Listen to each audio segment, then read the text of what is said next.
Hi, creatures! We're here in Napoli. So, nandito kami sa Naples.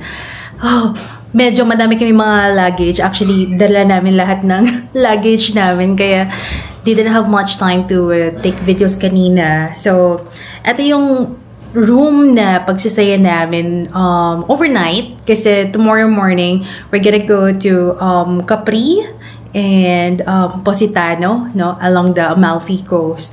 So, overnight lang kami dito. So, ngayon, medyo chill lang siguro. Actually, wala kaming planned na itinerary dito sa Napoli. But, I'm still checking if I could hop on a cooking class or wine tasting tour. Sana may available pa kasi, di ba, on the day tayo. And, yeah, so chill lang. Maybe tambay. Magre-research pa kami actually. We'll see how it goes. But the plan is to just enjoy and to relax. Contrary sa appointment or itinerary namin sa Rome. So, eto lang siya. Pagbukas ng door, which is here. Ito na just a bed. And then, ayan, may open closet here, closet. And then, what else? Yan na. Blank space dito. Diyan na siguro pupunta yung luggage. May ref na din. And this is the banyo where my baby is.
So, we're going to a museum. Actually, nag-come up lang siya sa search ko. It's called the Sculpture of the Veiled Christ. I mean, that's what we're gonna see. Yung Sculpture of the Veiled Christ is in a chapel museum. So, yun yung pupuntahan namin kasi apparently, malapit lang din yung gusto naming kainan. And dito kami sa Eskinita na ano, it's nice. Very old siya. Tapos may mga how do you call this lights? Twilight lights. Parang mga Christmas lights or mga bulbs din siya. Pero iba lang din yung feel ng Eskinita. So, let me show you.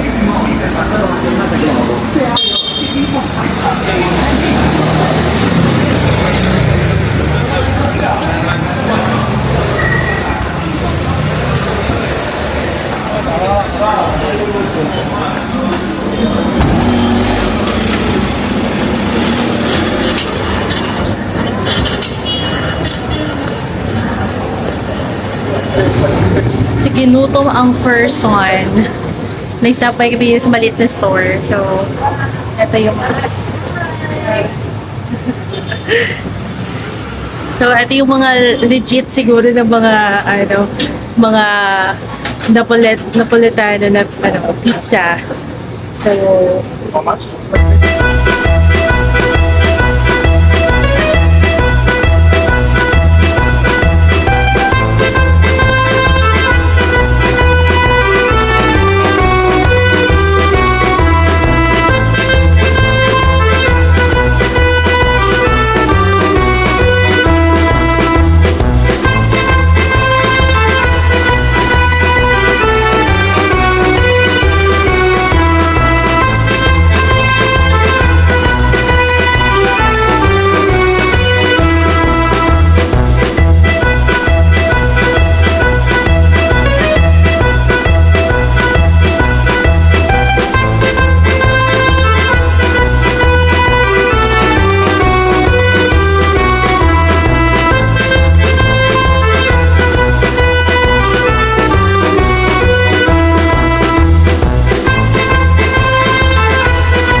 naligaw-ligaw kami pagkatapos naming maligaw-ligaw. But we enjoyed it naman kasi very vibrant yung mga streets. But here we are, finally. There were two parang locations kasi sa Google Maps and the other one was still closed. Parang 12 p.m. tomorrow pa siya magbubukas. But buti na lang, kasi medyo confusing siya. Then we found this. Bukas siya 7 p.m. It's 10 minutes before 7. And may mga nag-aantay na din dito. So, apparently, nakita ko lang siya na most recommended. But then, kasi may Michelin stars pala siya. Michelin 2024 and 2025. So, hindi ko alam kung kailangan ng reservation. But we will check that. And yeah, we're glad we're here. It's called La Locanda Gesù Vecchio. Hindi ko sure kung tama yung pronunciation ko. Basahin nyo na lang, okay?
Hi, creatures! So, eto na nga. When we went there, kailangan pala ng reservation. So, good thing is that they can accommodate us. At nagpalista na kami for 9:30 p.m. And by 9 p.m., check down namin kapag may mga vacant na table. Then, we can be assisted. So, ngayon, we went to a smaller place muna para tumambay kanina kasi anong oras pala ngayon? Mga alas 7 past 7. And ngayon, we're going to this Christmas street. Nakita ko lang kasi malapit lang din dito pero I'm not sure if bukas pa yung mga shops, but we will do that. Actually, sumobra na kami sa paglalakad. So, we will do it again kasi hindi naglo-load agad-agad si Google Maps. Sinisi si Google Maps.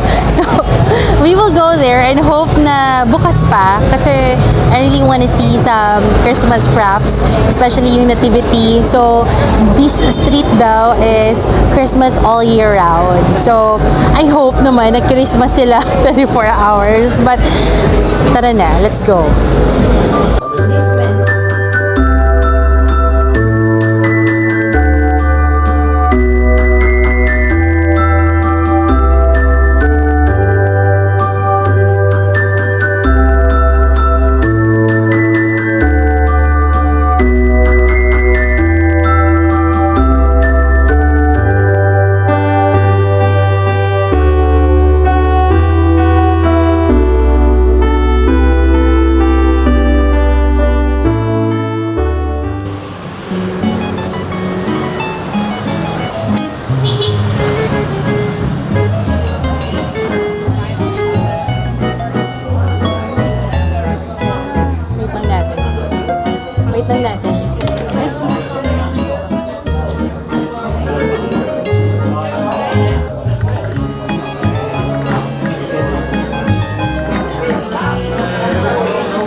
We're here na.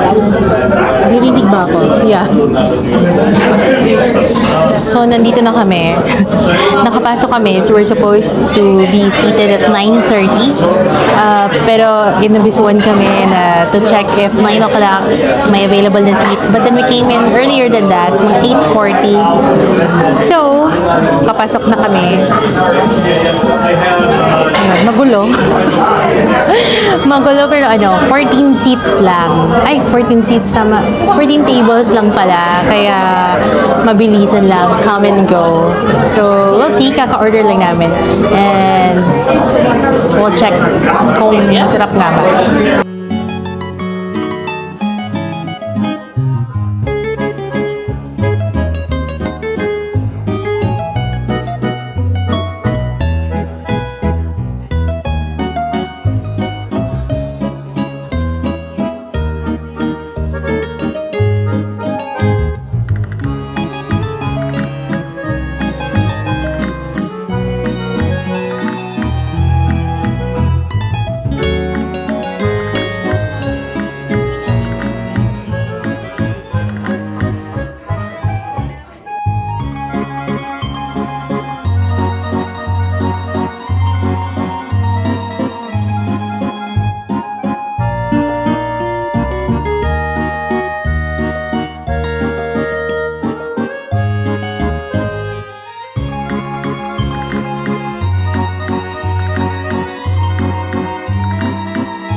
Busog na busog. Kumusta? Kamusta ang experience mo sa Michelin restaurant? Okay lang. Michelin na rin din. Kailang pa rin ang experience ni kuya mo.